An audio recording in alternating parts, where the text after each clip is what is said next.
And with that, we'll start with Matt Cushel.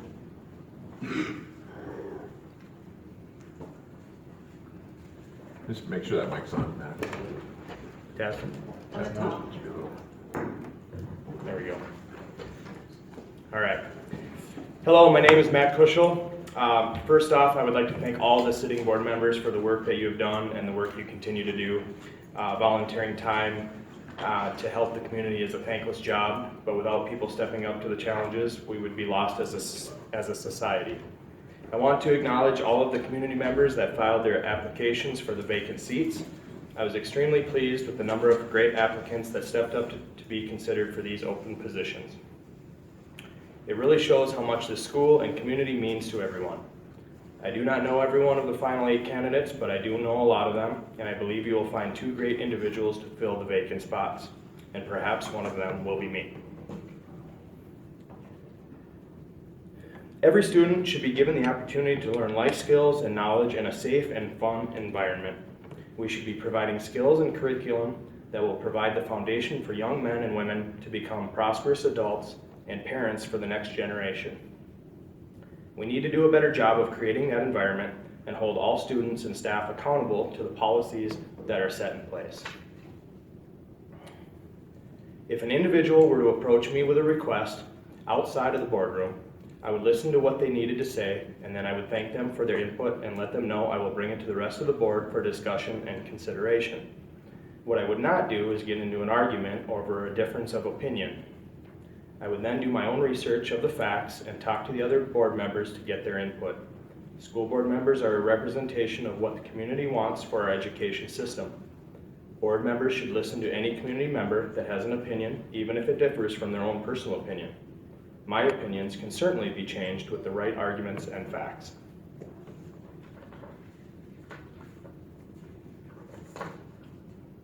I believe some of the problems we have today are a result of not enforcing the policies that are currently on the books, and too much pandering to both sides instead of laying down the rules and abiding by them. I feel there are a few staff members that are allowing unruly actions as a form of protest. Why are they allowing this? What are their concerns? Have we had conversations with individual staff members and truly listened to their concerns? Are the concerns being addressed? I'm a graduate of this school system, and I either know or have had a lot of the teachers that are still here. I don't remember any of them as people that would not have respectable conversations, even with differing opinions. Would these staff members continue to allow such disruptive behavior if their voices or concerns were being addressed? I would like to think the answer is no. We need to gain the support and trust of these staff members again.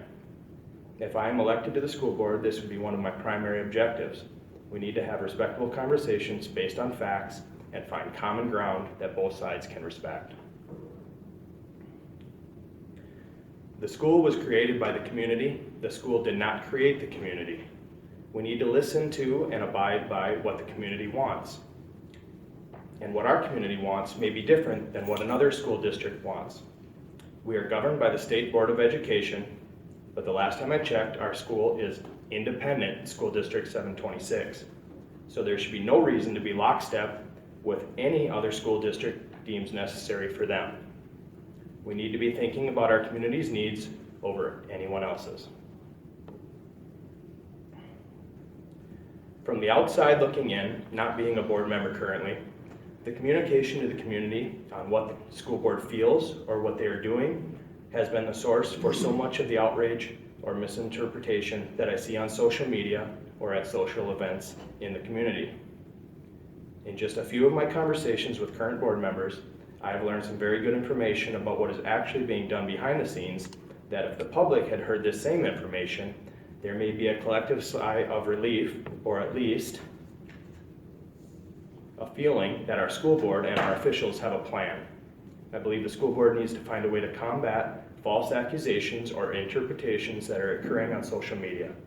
Like it or not, social media is here to stay and allows a platform for everyone to say anything they want. But I feel the school board can build trust with the community by calling out misinformation when it happens. Maybe there needs to be a social media team created to combat this misinformation when it happens. Trust is a byproduct of listening to others and to truly show that you want the best for someone. They may not always agree with your opinion, but they feel you are not out to get them. I believe everyone in the school district wants to be here to help educate our youth. The community needs transparency. They need to see that the board is listening to all sides and has the best interest in mind for all. Things done in the dark always create the most contempt. There should be nothing to hide when it comes to creating the best learning environment for our kids and teachers. Thanks for giving me the time to present today, and I wish you all the best in your decisions moving forward. There's about 9.5 minutes left, so I don't know if you have some board members have additional follow-up or, sorry, and I know the microphone wasn't on, so we've about 9.5 minutes left of the time period for the first candidate here. Matt, can you tell us a bit about, you sit on other boards? Yeah, so I'm currently the president of the Becker Youth Wrestling Board, our Becker Booster Club for the wrestling. And I help out with the football wrestling board as well. So I do have some experience there, and I've been coaching and helping kids for the better part of 12 years in this community, growing up in this community, having 5 kids in the school district.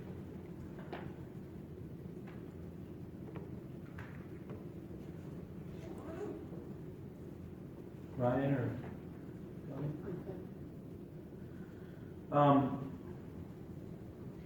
you talked a little bit earlier about building trust with the teachers and staff members. Can you tell us about how you would see the relationships as they exist right now between the board, and what would you ask us to do if you were sitting here with us? Well, right now, I guess I can't speak to what your relationship is currently with staff because I haven't been around enough to actually see that. I'm only interpreting what I'm seeing play out in the community and what I'm hearing outside of this boardroom.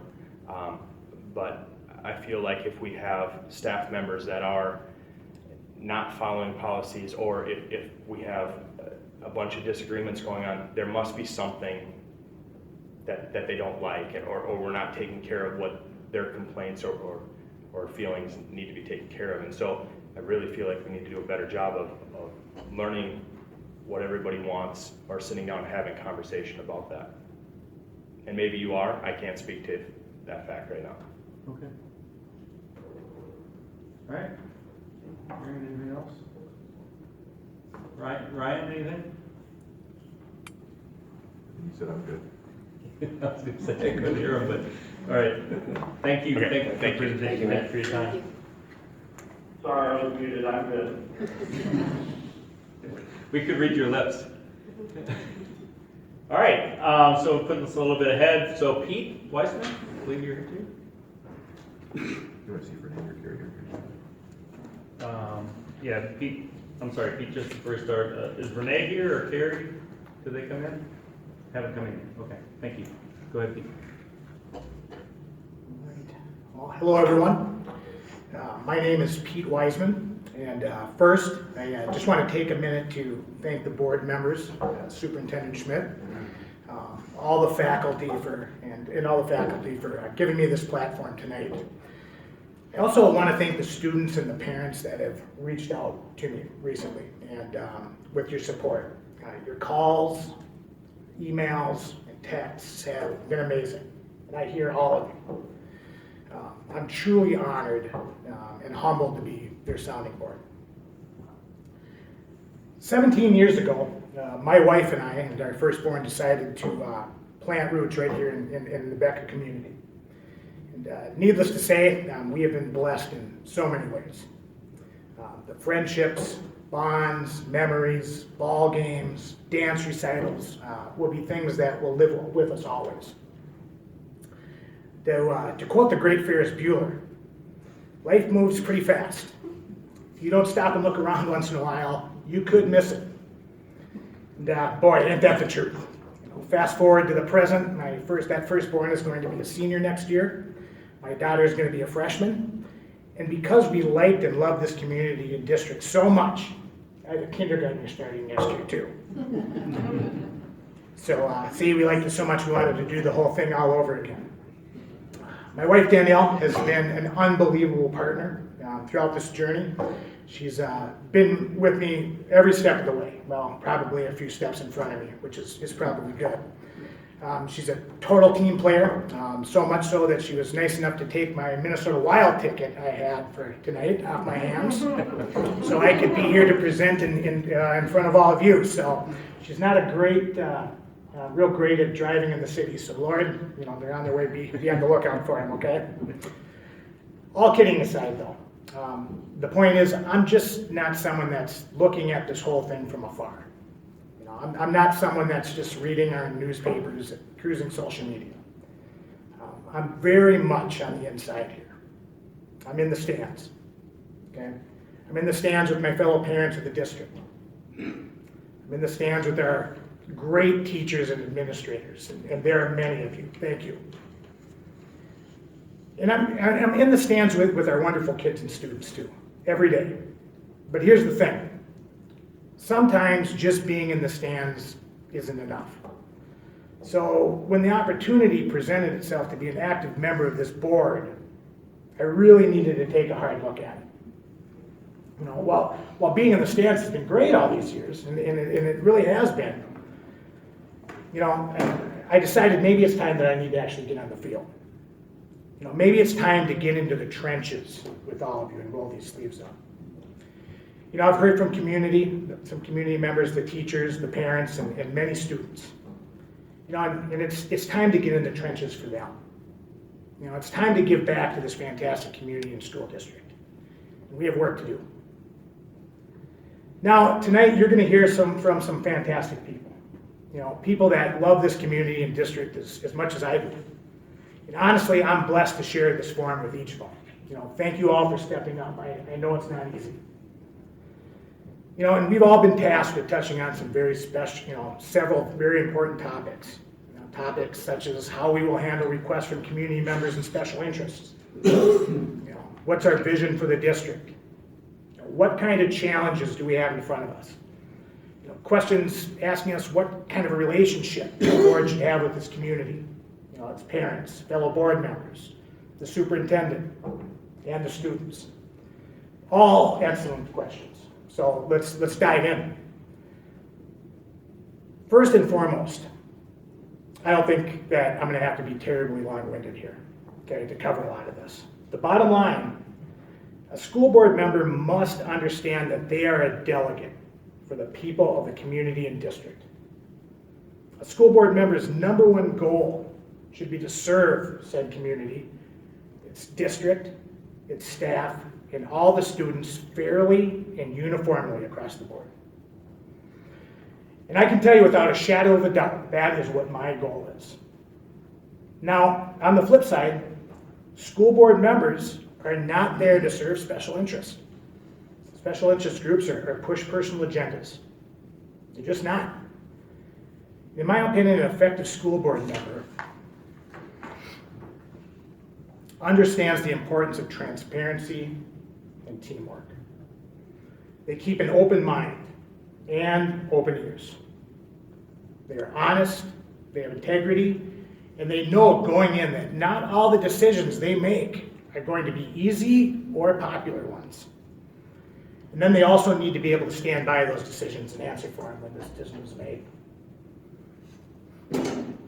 Now, I will always be somebody that the public can reach out to.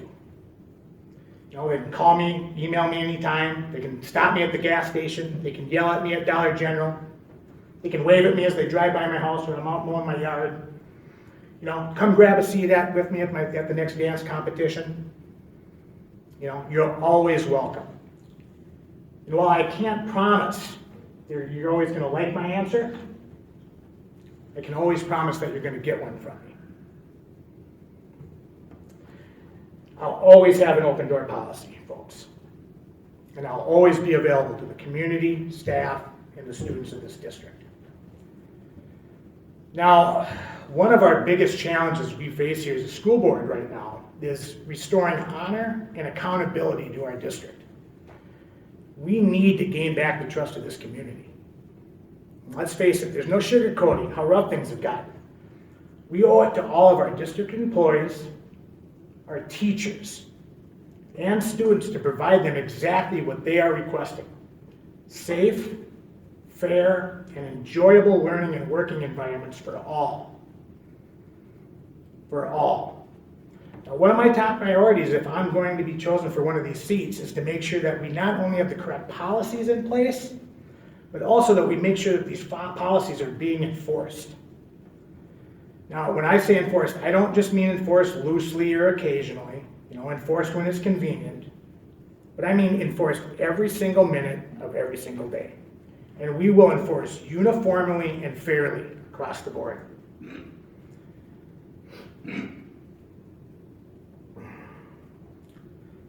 We will continue, folks, policy enforcement is critical to ensure every student, every staff member, and every administrator feels safe, secure, and accepted, not only in our hallways, but in all of our classrooms as well. As a board member, again, I will be accountable, available, and transparent. And here's the thing, I will expect the exact same from my fellow board members, district employees, and our students. They say it's always darkest before the dawn. Now, there's a lot of truth to that statement, but here's the thing, that's really only half the story. See, in order to really see that light at the end of the tunnel, see the light on the horizon, you have to have the right mindset. You have to be positive, have an open heart, open ears, and you have to believe. You must believe that solutions are out there. You need all those attributes to really see that light, to see the dawn, to bridge those gaps, to really connect with people. Now, if I didn't feel I had what it takes, I would not be here wasting all of your time tonight. I'd actually probably be at that wild game I told you about earlier. Now, while there's no doubt that we have our work cut out for us, but the solutions we seek are out there. I promise you they are. And I truly believe that by working together, by listening to our fellow community members, to our staff and students, those solutions will present themselves. And I'm ready to get to work.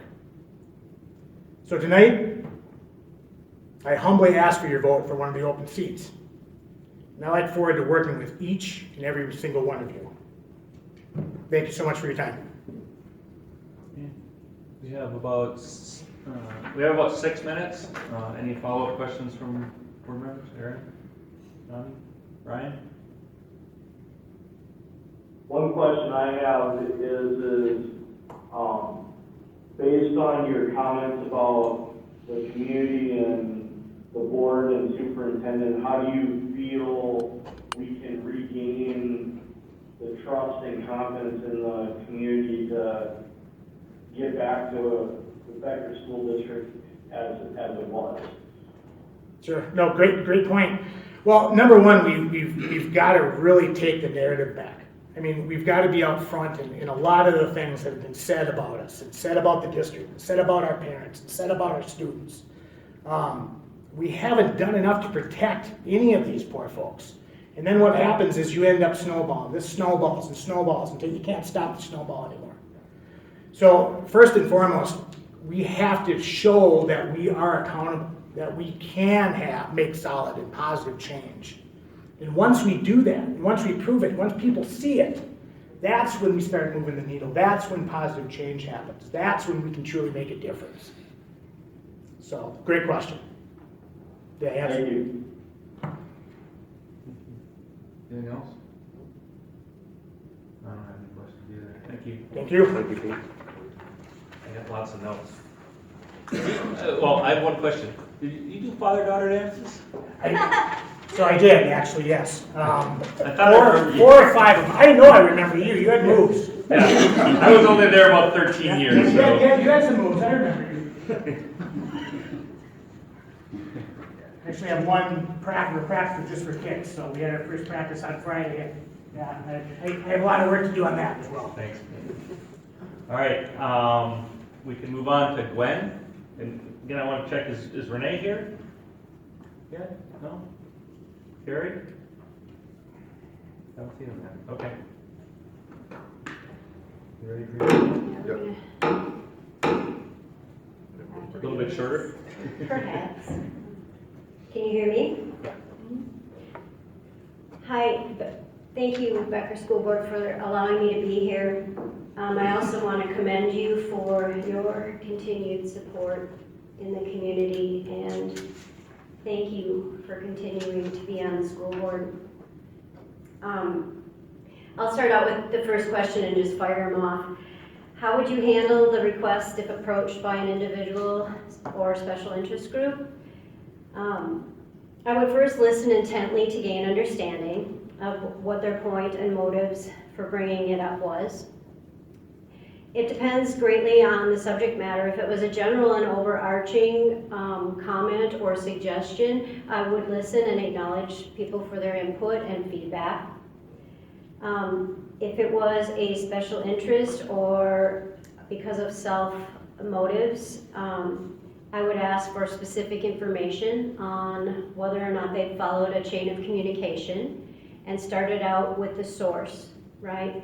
And then move from that source to following a chain of command up to the next person. If they didn't get the desired results that they were seeking, going up the chain of command, right? And perhaps speaking to the superintendent. And then an individual board member, as an individual board member, I would remind them that I'm just an individual and all board decisions are made as a group, and they would have to address the entire board, and there's a forum in which to do that, and that's the public forum at the beginning of each board meeting. I would also remind them that it takes a unanimous vote by the board. They could also communicate via email, but as an individual, I'm not the decision-making entity, okay? This is my, by far, largest question or answer, and that's in regard to vision, right, for education. And I'm a visionary. This is way too close. And I put my vision into several different buckets, right? 4 different buckets to be exact. And the first of which is climate and culture in a school district.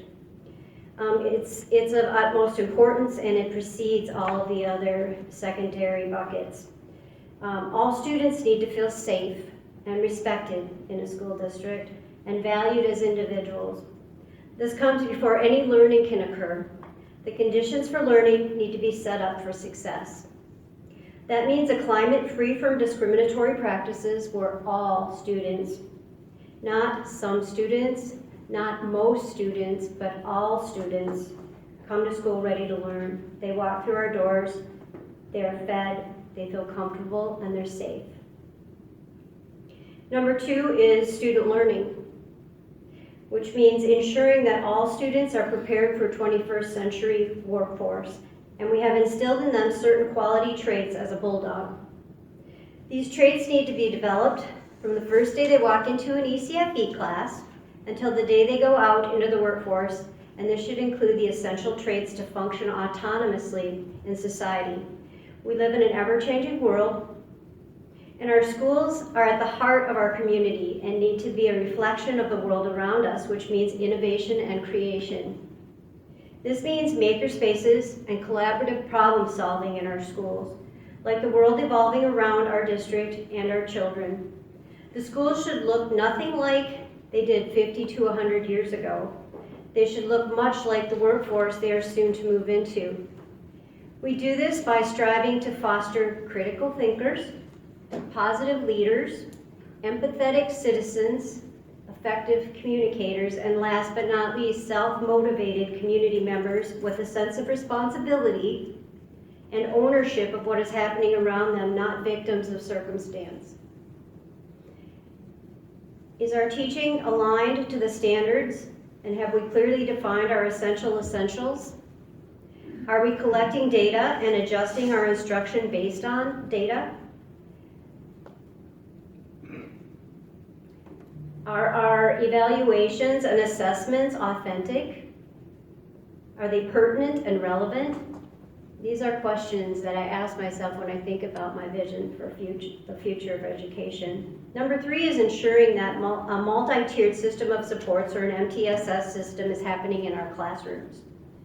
It's my vision that we are clear and systematic on meeting the needs of all students in a tiered system, that we have continuity across the district in our approaches to learning, and we are meeting the needs of our learners that may be struggling as well as our accelerated learners, that we have a process for problem solving and intervention at each site across the district, and it's consistent. And number 4, the final bucket, is operations. And I understand that it's not the job of the board to get involved in the day-to-day operations of the district, but it is their job as a board to trust that the superintendent and administrators are hiring the best of the best people to get the job done. I believe Becker schools are the cream of the crop, and that they work as a team. We provide quality training and support and aim to achieve the highest level of employee engagement, satisfaction, and pride. And I would like to continue those high standards and support and sustain the quality of people that we currently have in our district, as well as to ensure that we continue to hire and sustain a certain caliber of dedicated, actively engaged staff in the future. The district mission is to prepare self-directed learners to thrive in a changing global community, and we need to stand in that mission. For that to happen, we need to have the conditions for learning, meet the needs of every single student that walks through our doors that are different. They're all different, and they have different values, and it's our job to meet the different needs of each and every student to ensure that those needs that we are providing comprehensive programming that offers authentic, hands-on experiences that prepares our learners for the world around them. We need to and are providing a designed curriculum that is guaranteed and viable, and instruction that is differentiated and is meeting the needs of all students. That's my vision for this district. Number 3, what are the current challenges facing education and school boards? And there are many. There are many challenges in education, and this is aligned directly with the things that I just mentioned. Staying relevant and nimble is critically important. To be relevant, we are continuously striving to be innovative in our challenging world. We're currently educating children for positions in our community that are yet to be defined. My granddaughter is 3, her name is Nora, and starting preschool this year, and will graduate from Becker schools in the year 2036. Her brother will graduate in 2039. We have 17 years to foster their curiosity. We can't see what that will look like, but we know that they will need to be resilient and compassionate and innovative, persistent and creative. Number 2, finance and funding is a challenge that will continue as the funding for our one-time ESSER dollars and COVID funds will be exhausted after the next year, and we will need to be intentional and not falling off a cliff. 3 would be, we need trained professionals that are active and enthusiastic and are enthusiastic contributors in the midst of a labor shortage. 4, we have the challenge of remaining focused on learning without political distractions or polarizations getting in the way of education. We are continually spending energy on these distractions, and we need to keep the focus on student learning. We need to focus on the safety and well-being of all of our children. Question number 4, what kind of relationship should a district or the board have with its community, with its parents and families? All of these relationships should be from a perspective that acknowledges importance of the role of a school board member as a role that represents all students and community members, not just some of them. To be present and participate in district-sponsored activities and engage in what is happening in our community. I don't voice my opinions or political views on social media, nor do I share them in the public domain. Relationships should be free from bias and adhere to district policies and procedures. I would be an ambassador of the district, and my behavior in relationships would be respectful of this. Relationships should have boundaries, integrity, and reflect the role of school ambassador regardless of the context of interaction. How can the board be accessible to the community? By first being present at board meetings and involved in listening sessions prior to board meetings, to consider participating in focus groups, to participate and be present at district events and participate in subcommittees as well as community events. Provide a presence at district staff events to acknowledge the dedication and hard work of our district staff members and students for that matter. Being available and present is how I would be accessible. How would you establish trust with your board, superintendent, and community?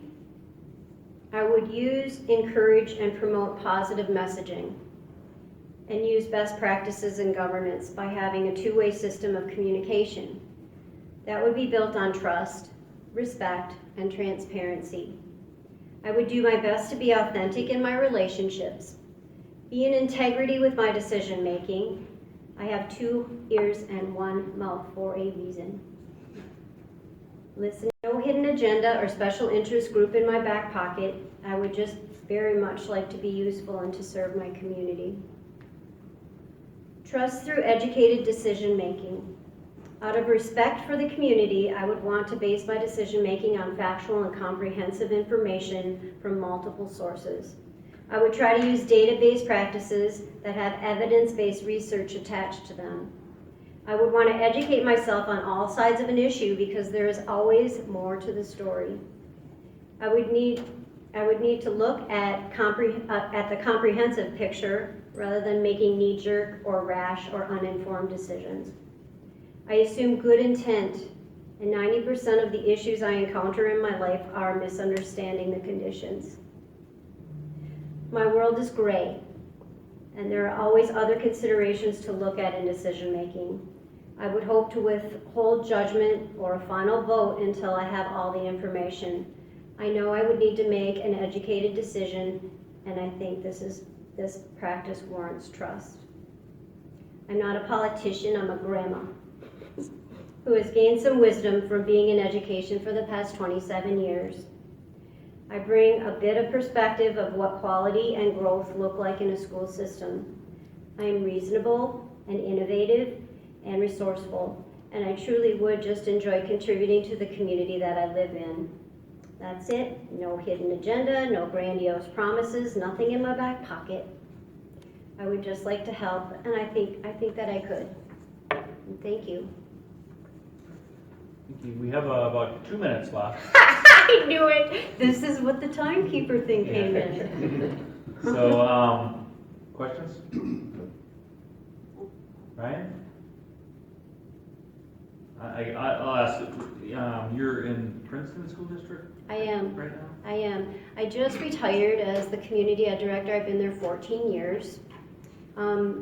Just a little tiny bit of background, and we were talking a little bit about managing social media. I do a lot of the marketing that happens in the district. We have a consulting firm that we use called CEL, and so I've crafted messages in the past, so that might be something that's useful as well. I've overseen the American Indian program, homeless liaisons, but all of my background in teaching is in early childhood. I was gonna ask about the early childhood piece as well, because Yeah. we're building that new early childhood center here. I know this, and that's awesome. Okay. And my little people will be there, so that's good. So I taught as a parent educator, an ECFE teacher, and a preschool teacher for about 14 years in Big Lake. I've also taught in Maple Lake at the beginning of my career, and then I moved to Princeton as the community ed director. Went back and got my admin license, and I, in a panic moment last week, I have 10 days left on my contract. I saw that you were looking for board members and quick filled out the application. But I really would like to serve the Becker community. I feel like I've been elsewhere and lived in this district for the last 20 years. And Great, okay, thank you. you're welcome. Thank you. Yep, we want you to come on up to the podium, and Jeremy will be timing us, and we'll give you some cues if we get close to the end of the time. All right, sounds Right. great. So go ahead. All right, I'm kind of tall, so I'm gonna move this up. Can everybody hear me okay? Yes. All right, well, thank you so much for the opportunity to be here today. I really appreciate it. I'll just go ahead and jump into the questions. The first one being, how would you handle requests if approached by an individual special interest group? I think for me in general, I'd be happy to talk to anyone. Definitely through that process, ensuring I understand the request by asking several clarifying questions, including how they see the request fitting into the mission of the district, and also how they see a way of making it happen. I'd be happy to bring back a request to the board for further consideration and welcome them to attend the next public meeting. I also feel that boundaries are important, so if I'm unexpectedly confronted, I would definitely voice appreciation for their concern. And I would further respond explaining that either this is a very important concern or complex concern that I really want to allow for the proper place and time to really hear and understand the concern. And I would go about setting up some type of future appointment, either in phone or on phone, in person, that type of thing, to make sure that these conversations are taking place in the right type of a venue. I also believe that mutual respect is important to any situation. I am 100% respectful all of the time, and I expect nothing less than that from others as I engage in conversation. So if there is someone not showing respect or being irrational, I would excuse myself from further conversation at this time and encourage them to contact me at another time when they're in a better position to communicate. Okay, so I'll jump to number 2. What is your vision for education in this community? You know, I think that I personally have a lot of visions, but I think more importantly that it fits into the district vision. And, you know, right off of the website, the mission statement of this district is preparing self-directed learners to thrive in a changing global community. I think that is really the guiding light, right? Our Northern Star. We always come back to that as a mission. There's also the beliefs and the supporting statements that are just as important. And my personal fit into that is, you know, definitely the priority for me is around student achievement. That is why kids go to school. That is what we're here to help guide. Preparing our kids for the future so that they can be competitive and ready for the real world, whether that includes for them college, job, family. I think with the way the world is today, what's also really important to that, and what I see as a vision for Becker specifically, is really expanding that agile mindset of our children, making sure everybody in the community, the school, teachers, students have a growth mindset, and they're ready for digital transformation. In what I do every day, it's all around that. It's all around how fast the world is moving. It's never moved so fast, yet it will never move this slow again. And we really want to make sure that we are keeping up with that change and getting our students and our children ready for that continued change and growth, and keeping them confident enough to be able to move forward and embrace change as it happens. I think that my experience supports the idea of really taking a look at this mission statement. If it's not something we currently want to continue to be our Northern Star, maybe it's time to review that a little bit. I'm very familiar with mission, vision, philosophy. I have, for over 30 years, been involved in strategic planning and goal setting. My role professionally has been coaching and driving various activities that bring success to goals that are set. As a board, we set this vision, whatever it's going to be, and it really is the roadmap for the superintendent. So I can't express enough how important that simple sentences, that simple vision statement, because our students are a product of this community, and we want to make sure that we are always coming back to the foundation and the vision that we have together. Number 3, what are the current challenges facing education school boards? I think I could stand up here and list a bunch of stuff. I actually did a little bit of research on this, and I came across a book, Superintendents for the 21st Century. It's not just a job, it's a calling, by Paul Houston. And I was really taken aback by 2 things that he said. First of all, he talked about the killer bees: buses, building, books, budgets, ball games, and bonds. These are important, but they definitely derail focus from the big picture, and allowing these to be the urgent issues really kind of derails the focus. And instead, he had recommended focusing on the critical C's. And this really hit home with me, especially for Becker's future. Connections, communication, collaboration, community building, child advocacy, and curricular choices. With us focused on those items, that is where I think, we take the focus away from what wattage light bulb to be buying and really how we can continue to build on our relationship as joint parties invested in our children and their future. I also, look forward to an opportunity to be a part of the Minnesota School Board Association. I feel like I have years of networking skills that I can bring to the table and use those to meet others to learn the best ways that we can support the superintendent, find those best practices that are happening across Minnesota, and bring back those best in-state ideas, whether it be for budget, funding allocation, whatever it might be.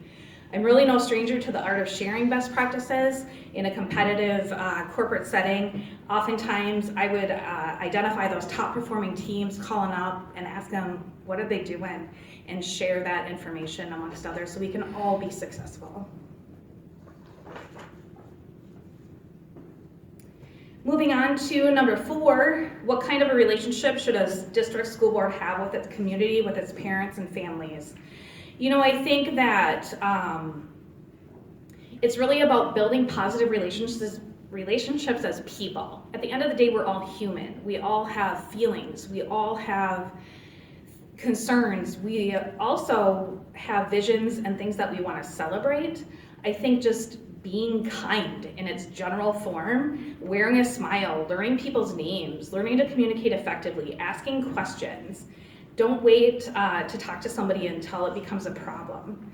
Showing that genuine kindness and compassion for their children. I think about my children, I have 3, all in the Becker School District. And when I think back to the teachers that I've had the best relationship with, and my favorite part of being a part of this district is those teachers that really had respected my child and loved them just as much as I did, honestly. I think a lot of parents, and I do, I have a senior this year, I look at him and I still see him as a baby. Those are important people to parents, and I think it's important that everybody honor that and respect that. I think it's also important as we think about the community, participation in school community events. I think about being where the community is. I think about the football games, the softball games, different things going on. I've seen Jeremy Schmidt at so many of those things, just being a part of us and showing his support for our kids in more than one way. I think it's important to really know what's going on in the classroom, observe those activities, take an interest in the teachers, their lessons plans, their visions, and really empower our students to get involved. I think there is, students want to be a part of decisions. They want their voices heard.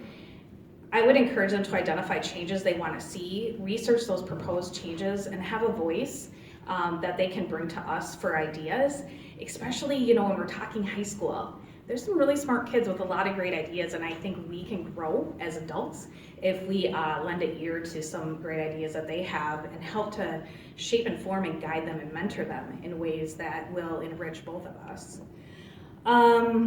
I think just, really at the end of the day, it's all about treating people, the parents are like our customers when it comes to the school and the interactions.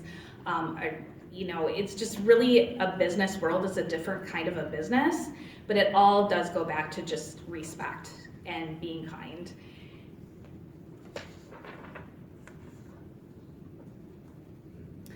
And that brings me to how can the board be accessible to the community? I think that there's more to communicating than board minutes in an open forum.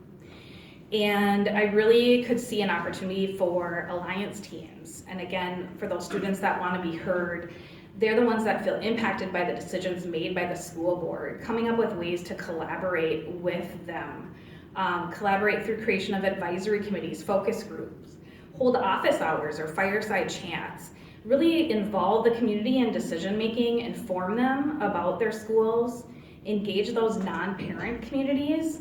And I see an opportunity to create forums and channels tailored to specific audiences, to really leverage the resources that we have in this community, play off of people's strengths that we haven't thought of yet, or even collaborate with other groups, whether it's city, county, nonprofits, so many great people and organizations in this community. And I think the more we all work together and collaborate, that's going to make us more inclusive, as opposed to really sometimes focused on the loudest person in the room, or the person that has figured out the way to get all the attention, which again brings us back to derailing from the very reason why we're here. I feel very strongly as a parent, when it comes to accessibility, it's all about communication as well. I'm a big proponent of more push and less pull. And what I mean by that is, as a parent, I have to go to the website to find information. I have to go places, and I don't have time. And quite frankly, I don't know where it is half the time. I remember having to open a Facebook account about 10 years ago because I had no idea when the baseball practice was, right? So I think, again, it's finding more channels to even communicate, whether that's some type of a newsletter or an update in the weekly paper, consistent emails. I just feel like with all of the technology, again, and the digital adoption that's happening, I feel like we could capitalize on some of that technology and really increase our communication, which will make us more accessible. Okay, and final question number 6, how would you establish trust with your board, superintendent, and community? I think that this is probably the most important task of a collective board, is really to work towards consensus about what a board does and how a board member should conduct themselves. Effective boards keep disarray to a minimum. I've seen this amongst a lot of boards that I've been involved in the past. I've been on the board for Forum of Executive Women out of St. Cloud for the last 6 years. I'm currently the past president, having served on that board, as well as some other nonprofit boards in the St. Cloud area. But at the end of the day, I've been on very effective boards, and I've also been on non-effective boards. And it all comes down to this: assume the best intentions. And that's been my takeaway from all of the board roles I've played, and have a little bit of grace, right? Everybody has stuff going on in their life. They might come across in a way they don't mean to. And at the end of the day, no matter what feelings are coming out in a certain situation, at the end of the day, there's something underneath that original situation that you need to dig into to really start to solve problems and understand each other. People don't care how much you know until they know how much you care, and that comes across as part of that asking questions and really digging deeper to establish those relationships, which are so important to be a collaborative, successful board. I personally have an unwavering commitment to progressing forward. I have a passion for people, all people, and I am just truly authentic. What you see is what you get. I'm extremely approachable, responsible, and professional.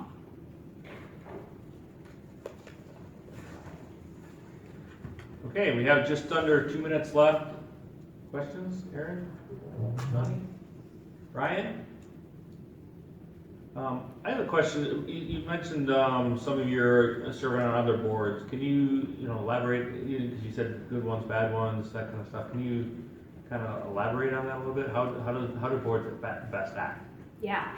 So I think, again, it comes down to assuming the best intentions. The biggest things I've seen on boards is when we are not aligned. I think there's room for disagreement and conversation. Definitely, that's the place to have a conversation, is during a board meeting. But I think the most important thing is that no matter who is not agreeing with who during that board meeting, at the end of the day, if you can walk away and be aligned, whether you totally agree or not with a final decision, it's important to support that as a board.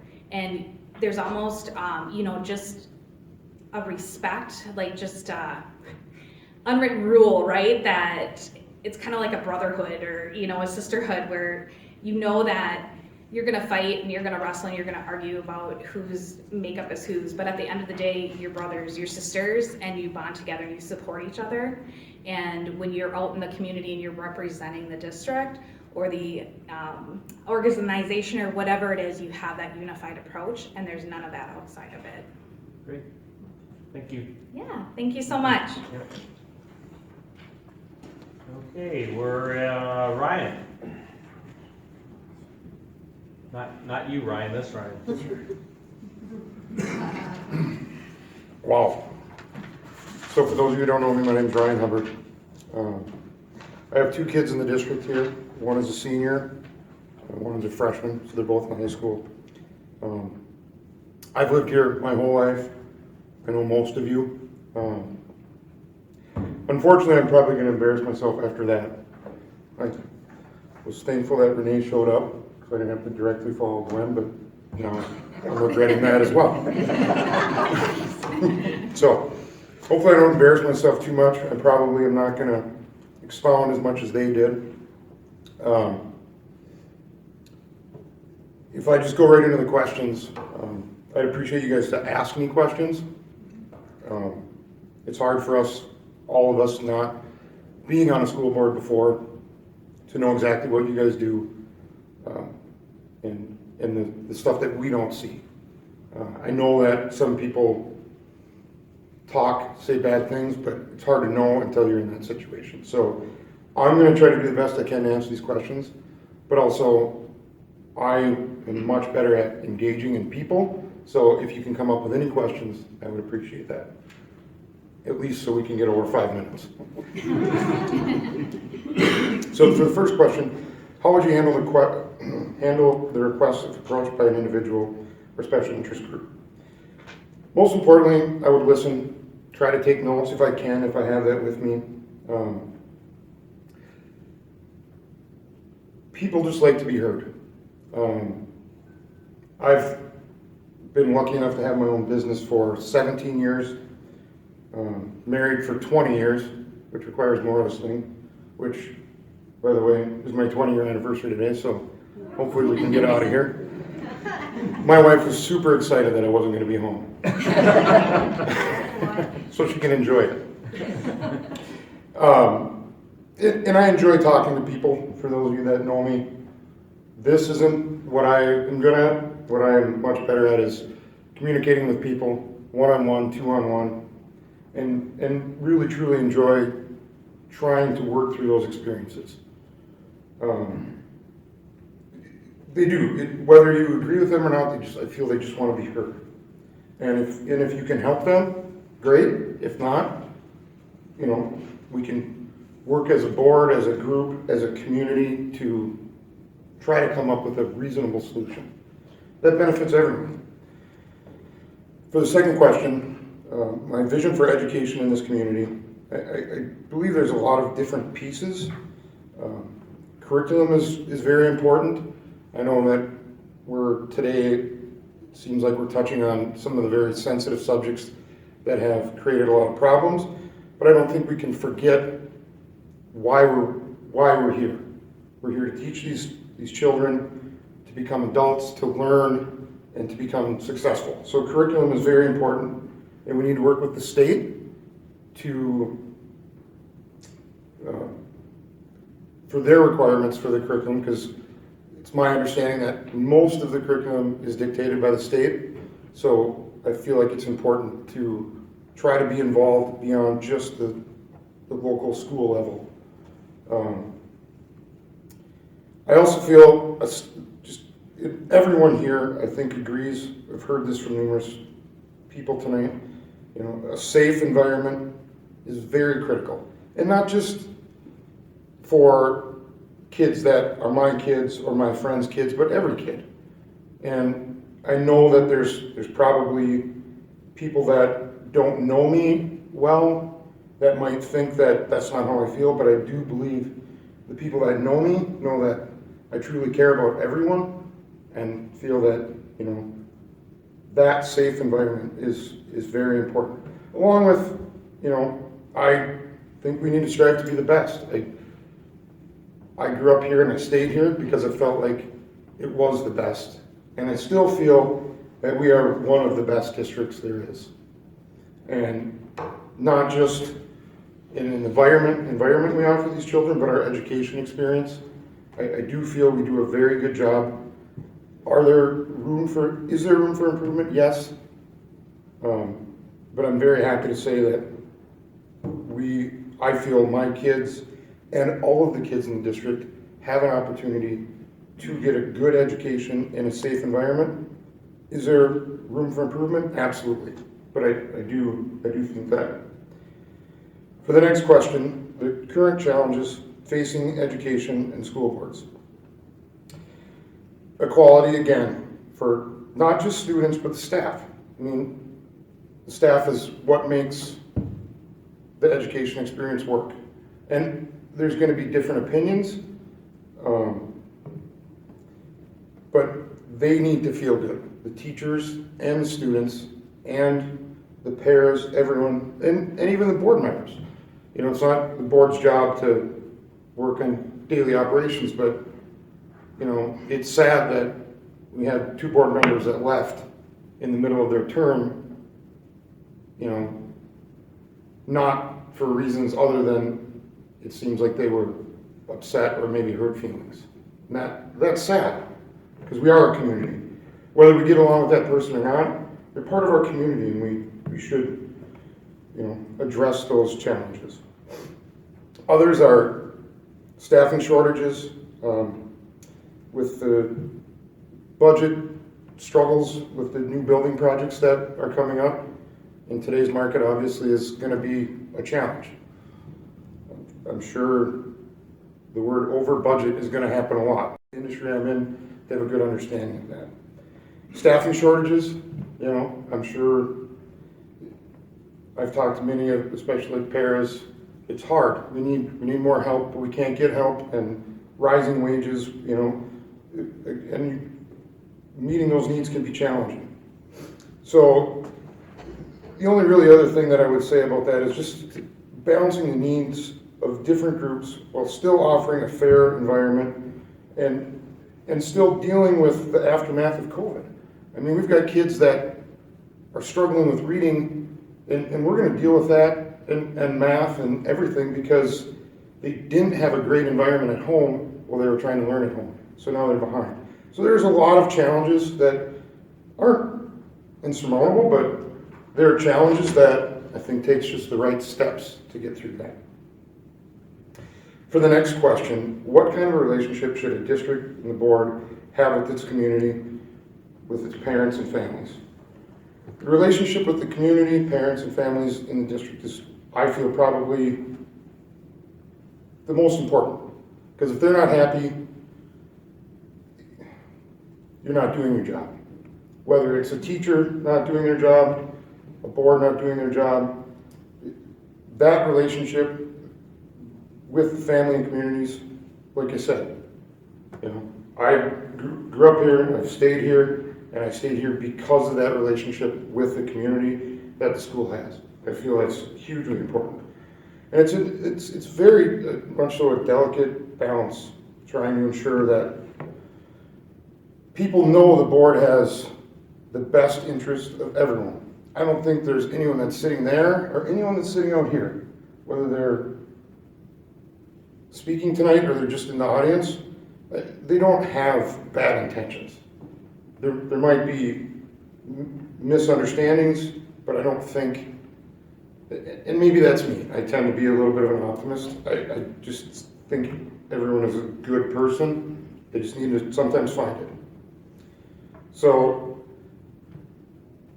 just, I think, any situation, whether it's in my work or if it's with the school board, I like to think that people know that I'm genuine, open, and honest. And I think for those of you that know me, I hope that you would feel that way. For the next question, being accessible to the community, I believe that it should be known that through email, text, or phone calls, any member should be accessible and people should feel that they can communicate with them. Because after all, that's your job. You're representing the community to govern the school. And I think that people should feel that they can approach you if they see you out in public, you know, like the grocery store or community event. And I think I have approached every one of you and talked to you, whether it's at a grocery store or at a football game. And I appreciate that, and I think that's what we need to have, because people need to know who's working for them. The last question, how would you establish trust with your board, superintendent, and community? Trust, I think it's a simple answer. You just need to be honest and sincere. And in my years of experience in business and in life and in dealing with my kids, you know, I do think that's one of my better qualities or attributes. You know, we currently have 50 people on our staff, and in 17 years, we've lost maybe 2 employees. I would like to think that shows our ability, my wife's ability to work with people to solve the situations, because everyone comes from a different background, everyone comes from a different spot and has a different goal, and it can be reached whether you start far apart or you start close. There's no reason that people can't get along, everybody can't get along. And it is, I think, very sad that so many areas of our life today, whether it's because of social media or people trying to have the loudest voice in the room rather than just get along and work together. With that, I did make it at least a few minutes. Yeah, there's just under 4 minutes left. So we did talk for more than 5 minutes. Questions, Sharon? I don't have any, you know. You're not gonna help them all. Connie? Ryan? Okay, so it's up to me to help you out, huh? Can you talk about,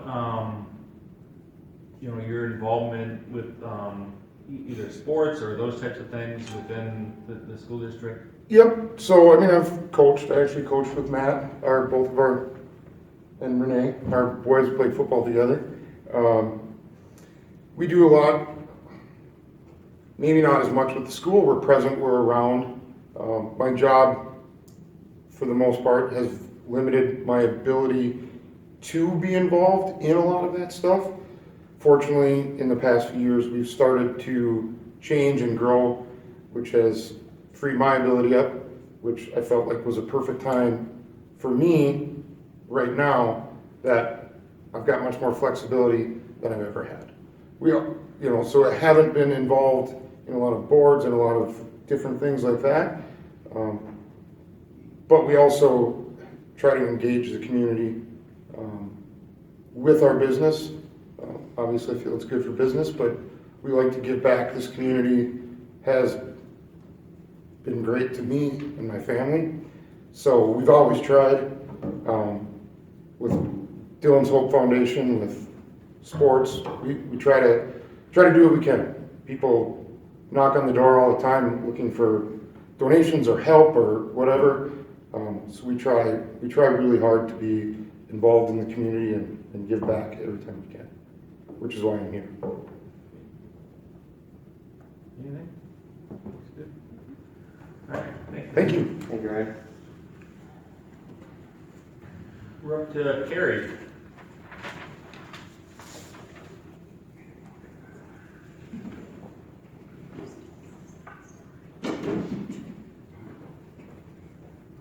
All right, so first, I just wanted to say, you guys have blown me away already, the career that I got to watch. So I'm honored to be a part of the top 8. Thank you for that.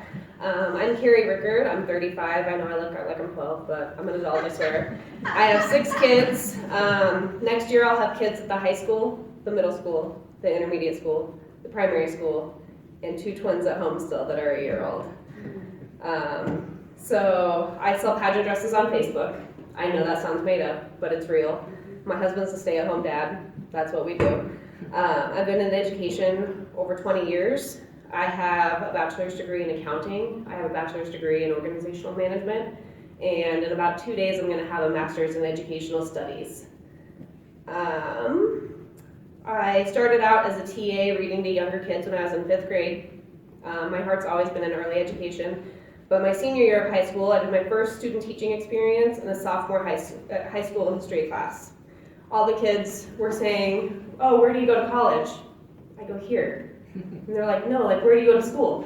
I go here, I'm on your track team.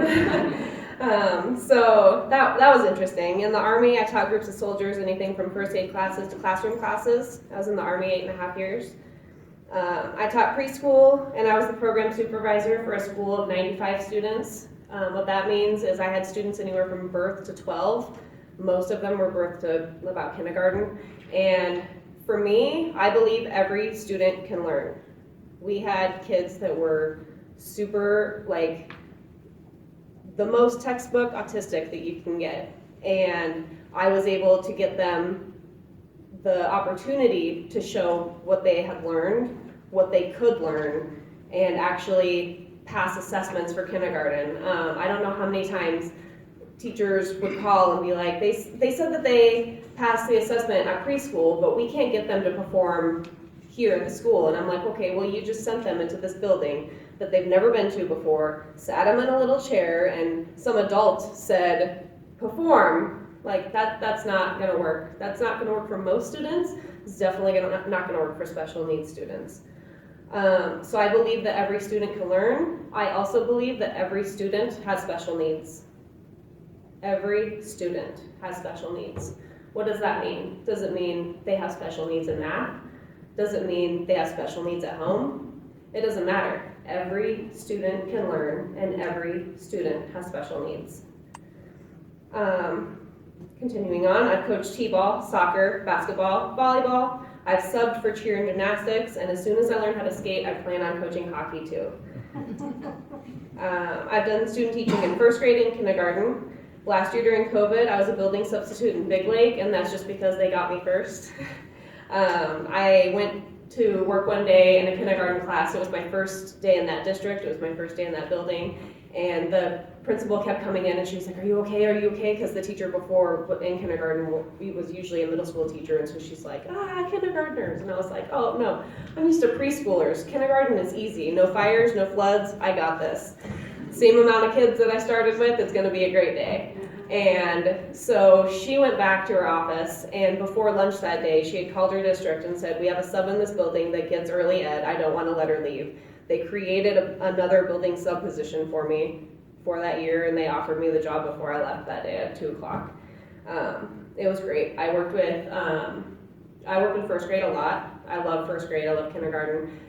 When they closed for COVID and went to distance learning, I moved to preschool. Preschool is outside for half the day and inside for half the days, and it was very cold, but it was a lot of fun working there in Big Lake. I worked a lot with special ed students, given my philosophy of education. They thought that was a good fit, and so I was pregnant with my twins at the time, and so halfway through the year I moved to the intermediate school there, and I worked mostly with special education there at that school. I've subbed in Becker classes from kindergarten through high school. I volunteered in nearly every grade level through high school, whether it's here in Becker or back in Washington where I'm from. I taught my oldest 3 how to read before they went to kindergarten, and that wasn't because I wanted to say, oh, I taught my kids how to read. It was more of they were ready, and I wanted them to be able to worry about everything else once they got to the classroom. I wanted them to know that they had time to make friends, that they had time to get to know the teacher, to get to learn routines instead of having to learn knowledge right when they started kindergarten, especially because my kids went from staying at home to all of a sudden being thrown into the kindergarten atmosphere. So that's my oldest 3 kids. My youngest 3 kids, I have intentions of teaching them how to read. They're all under 3 right now though, so I'm not really dealing with that, but I am teaching them. I'm learning too. Sign language because my youngest son has hearing loss. So I'm learning and teaching them at the same time. If anybody looked at my Facebook page before I showed up here today, I have a whole bunch of videos of my almost 3-year-old learning how to sign. He doesn't really talk very much, and so signing has been a way of helping him speak too. So with all that being said, I could literally write a book on my vision of education in this community. As part of my master's program, I've written over 60 papers on different aspects of exactly that. I believe every student can learn. I believe that if a student is falling off the track to graduate, That's the track's fault, not the student. When you're a kid, it's the time to be a kid. It's the time to learn how you learn.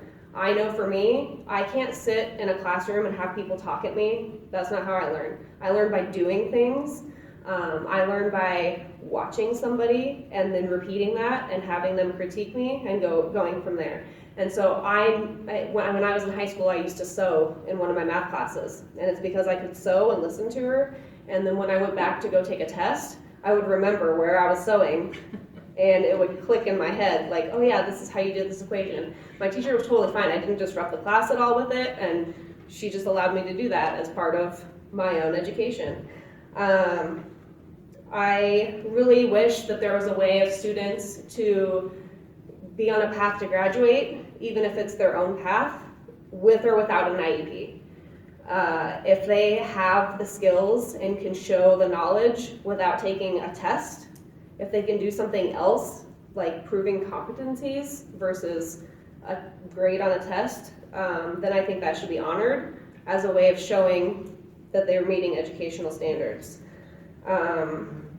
Math being taught from a vocational standpoint, maybe. Not all kids are college bound. That I know Becker has a huge percentage that goes to college. I know that they have a huge percentage that goes into the military. Not everything that we teach in school, and especially high school, is real world applicable for those students who aren't college bound. Testing through actions versus testing on paper. Yeah, I could go on and on with my vision for education. If you have any questions, feel free at any time. I worked at the Department of Revenue for about half a decade in Washington.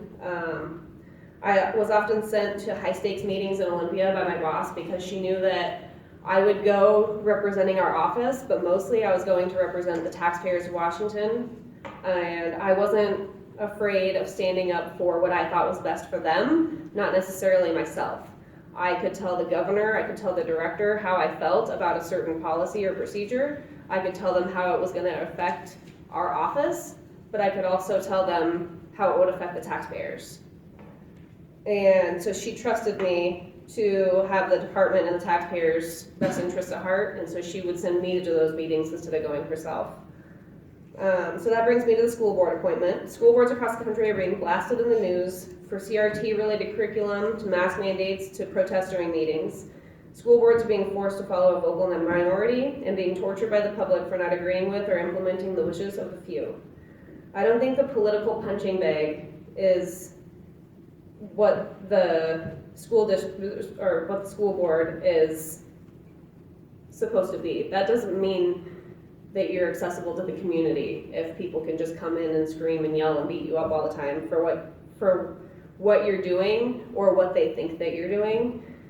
I think that one of my student mentors, we were talking about this meeting today, and she said, like, oh man, it's gonna be nuts here in Michigan. We have the school board calls each other names and they drop F-bombs and all this stuff. And I'm like, oh, that does not happen in our town.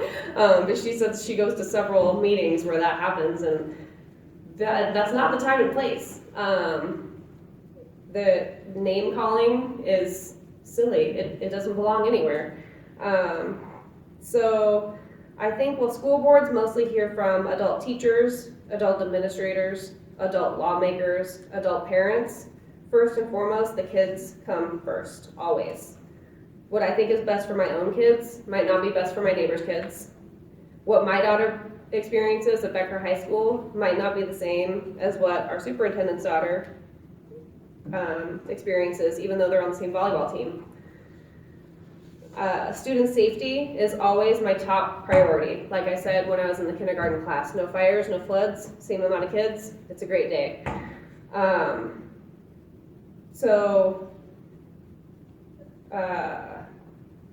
Safety in schools can look a little different depending on the grade levels, but it's always the top priority. So like I said, in kindergarten, no fires and floods. In high school, it can be anywhere from, there's a group of kids here in Becker that think that they're not safe because of their sexual or gender orientation. I'm not sure how true that is. I can speak for my own daughter's experience. She doesn't feel like she's unsafe in school. that doesn't mean that somebody else does not feel that same way. So, let's see. I think that sometimes teachers, admins, bus drivers, they forget that those little creatures that they get assigned to every year, they're someone's whole world. Someone who just because of where they live sends their students off to school every day to strangers to educate them, but also care for them, to care about them. High schoolers may be shaped and sized like adults, but to their parents, and definitely in their brains, they're still those cute little girls in pigtails or the boys who like to pull on them. They didn't pick the teachers. They didn't pick the principal. They didn't get to have any say in it. They're trusting the school board to make good decisions, that the school hires fantastic teachers and caring and patient bus drivers and lunch ladies and everything else. They need to know that whoever their children, their whole world gets randomly assigned, that it was a good choice, that it was the right choice. How would I establish trust in the school board? Let me remind you, I have a child at every single school in Becker. I'm in it for the long game. I have 17 years remaining of my own kids going through the district, let alone any future grandkids. Last year, one of the Becker principals accused me of holding teachers to too high of standards, and I still stand by my standards today. It doesn't mean that I would fire anybody for being perfect or write up anybody for being perfect, but I wouldn't set the bar any lower than perfection for people who I send my kids, your kids to school with for 7+ hours every single day. With all that being said, requests from individuals should always be heard. Maybe that's as far as the request ever goes, but it needs to still be heard. I know the Princeton police chief told me one time that he has a guy that comes in every Tuesday to complain about the week's problems that he's had, and so he sets a timer and he says, you have 4 minutes, go. And when the timer goes off, he says, okay, thank you, and he turns around and walks out. He's at least heard. He just wants to be heard. That's all it is. And so maybe you don't get on the agenda, maybe you do. A school board member's own political agenda should never be the reason that they're on the board, and that's how they should act while they're on the board. The school board needs to be accessible to the community, parents and families, while always serving with the students' best interest at heart. The school board already posts minutes and videos of their meetings on the website. They allow individuals and groups to come speak at meetings regardless of political agenda. Like, what else can we do? You should ask people, do you know where to find the school board minutes? Do you know how to read the school board minutes? Not everybody does. And so not everybody has time to come to this, but the meetings are usually the same time. Okay. So yeah, be accessible. That's all that happens. So as a member of this community, as a person who's probably subbed for your child or coached their team, a person who's incredibly experienced and educated in various aspects of education and leadership, I believe I'm the right person for this position. Maybe you want somebody who loudly supports the same political agenda as you, whichever team you're on. That is not going to be me. I am here for the kids. All the kids, every kid, present and future. If you have any questions, be quick. Please don't ask. Aaron? No. Ryan? Anything? No, I think I'm good too. You good? What did you say you do? I missed that at the very beginning. I sell pageant dresses on Facebook. Pageant dresses? Yes. Okay. Are you on any boards, I keep having babies, so I'm finally done. 6. That's it. We're good. I got my twins. So I'm just starting. I'm getting my master's literally this weekend, and I'm ready to start using it. So. Right, thank you. Mm-hmm. All right, we're at Sonia. Let's see if I have anything to add.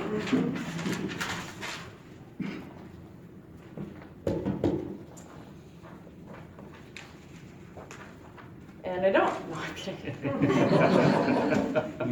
A few of us were joking a little bit back there, just how impressive everyone's been so far.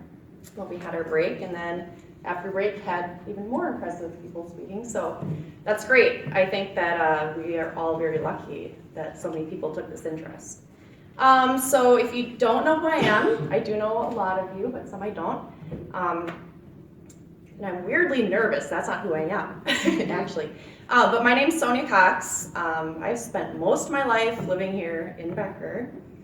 I did leave for a while. For some reason I came back. It was not the weather, you know. Went to California for school. But I came back because I love this community. I wanted to have a family here. I wanted to be here. I wanted to be involved. And so that's who I am, and that's why I'm here tonight. Couple things about myself. Me and my husband have 3 kids, just like many of the other people that are here tonight. They're all in the Becker School District. We're all involved with sports, hopefully as they get older, and a lot of different other things and aspects of life. So I'm going to be around for a while, maybe not as long as Carrie, because my youngest is in the primary. But I would love to be here for them throughout, whether it is with the position on the school board or in any other aspect, I'm going to be around. When I heard about the open positions, I was encouraged by both family and friends to put in an application. It has been something that I've thought of in the past to be on a school board. I did go to school for education. I have a secondary credential in social studies. I was never fortunate enough to actually get a teaching position here in Minnesota. My California credential did not transfer over, but I was lucky enough to come back and sub for some amazing teachers here in Becker. And to that point, and kind of who I am and why I am here, is because the teachers that I knew growing up here and that I had really shaped everything about me. And I wanted to be a teacher because of them. And so that's why I'm back, and would be very honored to keep having a say in our education system here. So when I looked at these questions, and I thought of with 8 of us here tonight, and I saw 6 questions, I was kind of expecting this to happen where a lot of us were going to say the same thing. So I kind of put some of my questions together and figured if I got that 5 minutes, kind of like Ryan was talking about, then I'd be good. So the first question, how would I handle requests from any individuals or special interest groups? And then I kind of grouped that with how can the board be accessible to individuals in the community and these interest groups? And along with everyone else here tonight, listening is obviously going to be the key to any communication between parents, students, staff, members, each other. I would basically always be accessible because I feel like I'm pretty present in the community. You can approach me anywhere you see me, email, anything like that. If you don't know this about me, and I did put it in my application before, I'm teaching a lot of your kids how to drive. I own reckless driving. So even though I'm not a traditional teacher in the school district, I still get the opportunity to work with a lot of kids and parents and get to have open conversations with them as well. As far as school board membership goes, I do believe, obviously, that it is a board for a reason. So that one individual is not making all of the decisions for the community. So when an individual or a special interest group would approach me outside of the board, I would listen and make sure that we brought that back, had a discussion, did some research, and just overall the transparency, which I think most of us use the word transparency, that we had that open dialogue with everybody involved. My vision for education. There was one thing I still had left that no one had brought up. Well, not necessarily, but then Ryan did. I think my vision for education kind of goes towards what happened over the last couple of years with COVID. Our world got flipped upside down. Everybody's did. And it's not just Becker, not just the United States, the entire world. So I think what we need to do as far as our vision is to kind of get back to basics a little bit, get our kids back and focus more in the educational aspect. I grew up believing, and I was taught also, that public school systems were put in place to teach children how to become good citizens, to go out and to be successful. And now that we are all back in the school after COVID, we need to kind of get back to that basic education. Create the good citizenship and try to help all of our students get to the point where they can contribute to society. And what does that look like? Every person is going to be different. Whether it's going to be college or trade school, the military, going straight to work. Some of these things are overlooked sometimes in the traditional system. And we really have to look at that we need all these different types of students to go into the world and to have the building blocks here in our school system to make them successful. I think our vision should also be that when we make student achievement the primary focus, then it's all better for everybody, and our students especially. So, what challenges, number 3 of the question, facing school boards and education? I think we all know that there's been some times lately that it's been stressful for school boards, not just our school board, but all across the country. We see it on the news. And I think it's going to be really hard until we all really do listen to each other and have honest conversations without people yelling from either viewpoint on any circumstance, because you can't run a school successfully when you let political and social issues become the forefront of education, okay? Because that's just going to be divisive. There's going to be people on either side that are, quite frankly, never going to agree, but we can agree that we want the best for kids, for all of our students. Because that's all anyone wants. If somebody is upset and they're being loud and coming at the school board from whatever viewpoint they are, it's because they want their kids to have the best case scenario for themselves and to be successful, to be safe, and to graduate and to go into the world knowing who they are, or be able to share their experiences in a positive light. We're never going to make everybody happy. I mean, that's just, it is what it is. However, we can make sure that we can have good discussions without having all the divisive language and to polarize people, okay? Everyone is in it for education for the system. All right. And then I kind of grouped a couple questions together. What kind of relationship should the board have with its community and families? How do you establish trust with parents, the community, and the superintendent?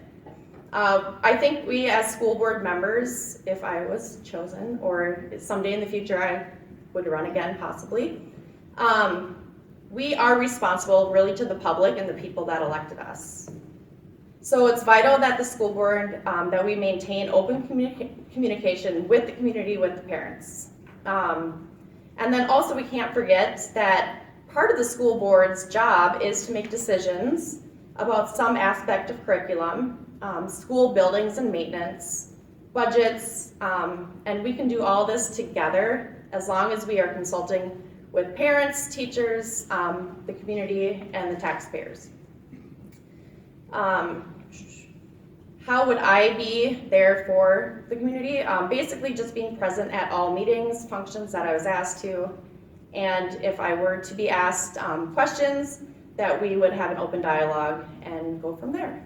And I can bring it back to the board if it's outside of a, outside of a meeting. So. I apologize. But anyways, thank you for the opportunity to be here. And like I said, I really think that we have great choices here, and I'm just happy to be one of them. So. We have about 5 minutes left. All right. So you made it 10 minutes instead of... All right. Connie? Ryan? Shaking their head. I don't know if you said or didn't say, did you say anything about serving on other boards? Have you served on any other boards? I was on the wrestling board for 2 years with Matt and other people, obviously. And then outside of that, no, I have not been. So. Okay. Great, thank you. Yeah. Thank you. And we're last but not least, right, Troy?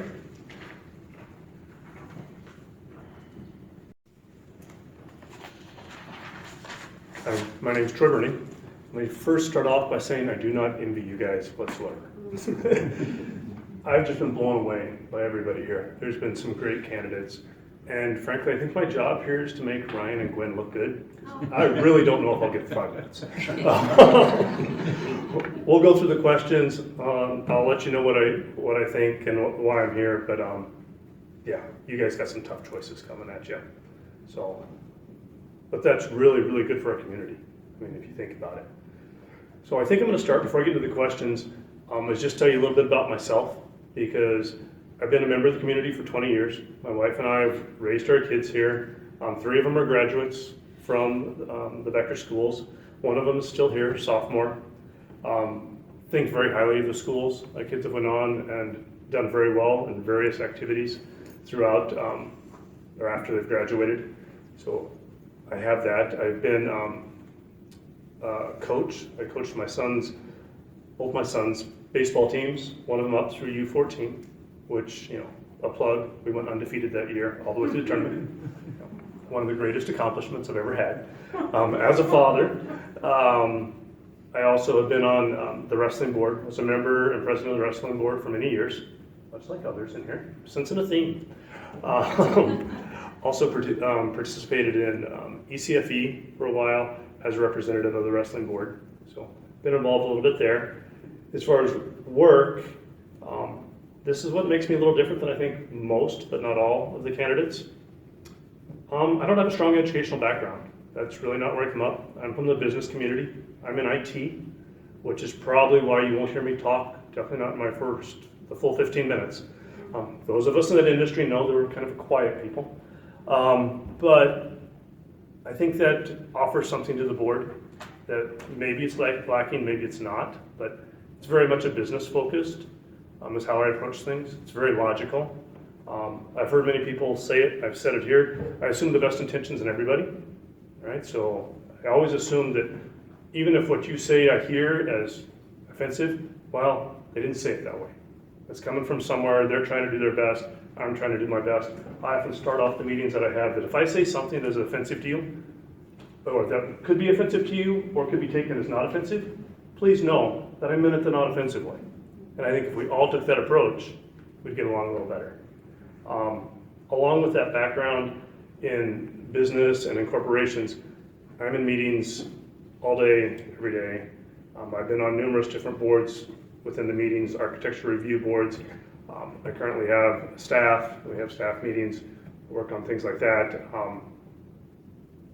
One of the differences that I think is a little bit different than this type of board is we have to be, this will sound bad, but we're a little more focused. The best intentions. Yeah, the best intentions, exactly. We don't always reach consensus. You have to drive for it, you have to be okay with not reaching consensus. Because sometimes, you know, what you think is best isn't going to be there. And I've worked in corporations where they have a consensus mentality, and so the meetings go on forever and nothing gets done. That's not really my style. I believe in hearing everybody. I think everybody comes at meeting and deserves to be heard. But in the end, we're here to take a vote, and we're here to get things done. And we have a job to do. And not everybody in the room is going to like us when that job's done. And we also have not only a right, but a responsibility to speak up for the community. We are representatives of the community. They elected us to represent them, and it's our job to do that. So the problem with that is the community's not one person, it's a big group. So you have to look at that and you do your best, but in the end, not everybody's going to be happy. And you got to be able to deal with that. Do your best for the community and for the schools. So I think that's a little bit of a background on me, who I am, where I'm coming from. I do want to call out and say, Gwen, if I say anything, don't take it out on Abigail. She's in your class, I think. She's learning to drive right now. It's Sony. Sony, sorry, Gwen. Sorry, Gwen. Sony. It's okay. Please don't take it out on Abigail. Okay, so if we get to the questions, how would you handle a request from an individual or a special interest group? Pretty much the same thing you've heard from everybody tonight. be open, honest, have the communication, talk to them, understand where they're coming from, what they have. The one twist I'd put on it is I do think as a board member, we have to always be really careful because again, we represent the community and we're in the public eye, which means we can't do anything that even has the appearance of being unethical. So where you want to be open and honest to everybody, if you're approached by a special interest group that has business in front of the board, maybe has a bid in front of the board, you know, we have an RFP out, we have to be careful. So, yep, open, honest communication, but it's like, you know what, this really needs to be done in front of the board. Let's do it in an open forum. Here's the next school board meeting. Here's where you can talk. If you need to get on the agenda, hey, I can get you in touch with the chairman, we can get you on the agenda. But it might not be the right place and time for me and you to have a one-on-one conversation about this really is board business. So that's something I think we all have to keep in mind. Vision for education. I've heard some great visions for education out here. Like I said, I don't have an educational background, so mine's a little simple. And it's basically that I think we have a right and duty to provide that safe, welcoming, educational environment for all. And where safe and welcoming are probably a two top thing in there, we do have to remember it's an educational environment. So I think that's important too. We are a school, we're here to educate our students. We have to keep that in mind in everything that we do. We also remember that K through 12's formative years for these kids, right? We need to be helping build that foundation and start young, lay the foundation, and then grow those basic skills as they come through the school system. So that, and the goal of that, the goal of all of that, laying that foundation and building on it, is so that we graduate well-rounded young adults that are ready to go out there and be contributors to our community and beyond.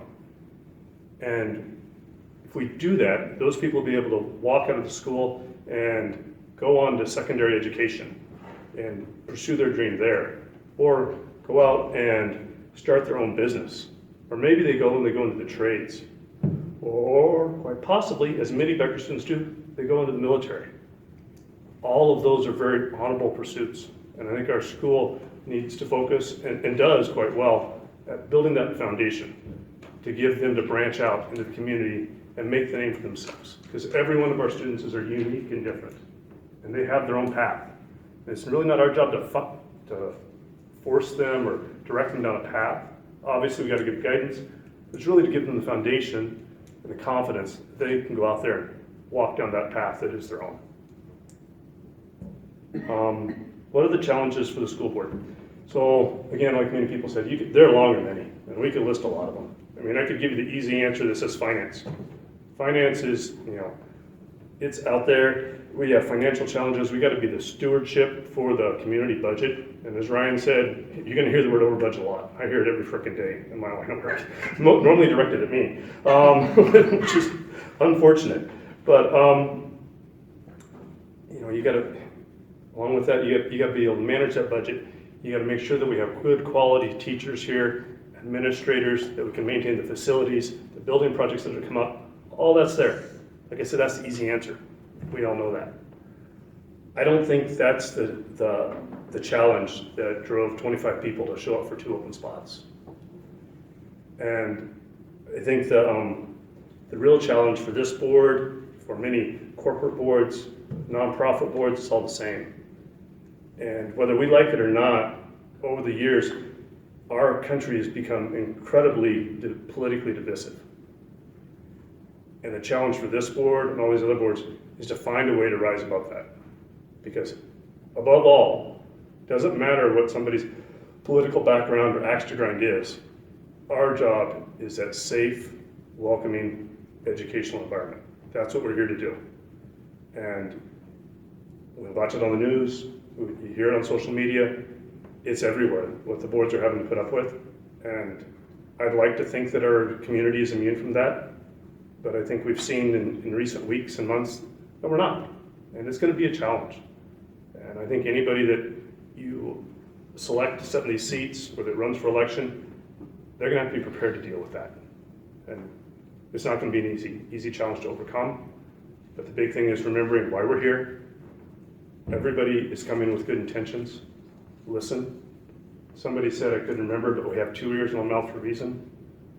I get so much more accomplished if I just be quiet. Listen to what people have to say on all sides of it. Make a very logical, thought-out decision. Back up your decision with facts. Take a vote and move on. People will respect you if you do that.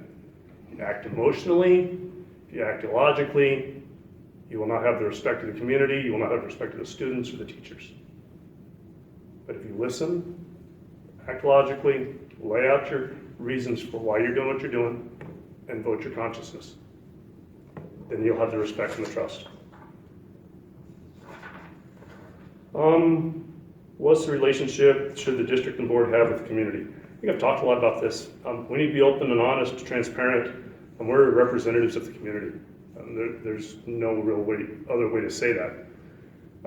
The community should know what we're doing, why we're doing it. There's nothing, well, with maybe the exception of some security things that have to be discussed not out in the open, everything else should be out in the open. But we have nothing to hide here. We have a vision, we have a direction that we're trying to help set for the school and provide support for the superintendent and the teachers, and the parents should know that, the community should know that. How can the board be accessible? So I've heard a couple different things on that. I think I fall down on the aspect of, I think the board is pretty accessible. I mean, think about it, these meetings are open, they're advertised. Last meeting I attended, we voted to continue open streaming. So if you can't be in the audience, you can tune in, you can listen. Every board meeting is recorded. If you go out to the website, when I had some curiosity, I went out there, I watched 2 or 3 of them. You can get pretty up to speed pretty quick. So I think you guys have done a better job than what most people give you credit for. In addition to those things, some things you might want to consider, and I've heard these tonight too, is being in the community. Becker Freedom Days. Why don't we have a Q&A session on Becker Freedom Days where people walking by can come talk to their board members? I would say it probably needs to be moderated, but we could do something like that. How about a special board meeting once a year? Let's meet the board. And doesn't have an agenda that's school focused, but it's all about, hey, we're the board, we're here, we represent you, come ask us questions. That's the one way we could do it too. The other thing, and this probably blends into my background a little bit more, we could do some work on the website. It could use some effort. For instance, I clicked on board goals and I'm like, cool, I want to know what that is. It's protected, so you can't read it. There's a link there, but you can't get to it. Yeah, probably could do a little better job there. But again, that's technology, all very fixable. So, I mean, that's kind of my thing on The accessibility. wonder of Google Docs. No more Google Docs, you gotta open them up. But it's, I did hear people, and I don't disagree about the push. Like when I was running the wrestling board, we used broadcast email all the time. So all of our parents knew exactly when practices were, what we were doing, anything's changing, boom, all the time. My son hit high school wrestling, I was freaking clueless. As a parent, I didn't know that. I didn't know where practice was, I didn't know what the meet were, I didn't know where it was supposed to be. So I'm not opposed to the push mechanism, because that does really work effectively. But I also believe the community, as much as we're there to represent them, they have a part to play here too. You can't spoon feed everything. They have to step up. If they want to know, they can find out the information. Websites out there, it's not too tough. So that's kind of on accessibility. I think we need to do it, but I think the community has a job there too. Establishing trust. And I thought about this, I'm like, well, how do I establish trust with anybody? What about it? Oh, I totally blew the fact I wasn't going to talk long. So I think with establishing trust, I just say it's be open and honest in all things, word and deed. You need to mean what you say and say what you mean.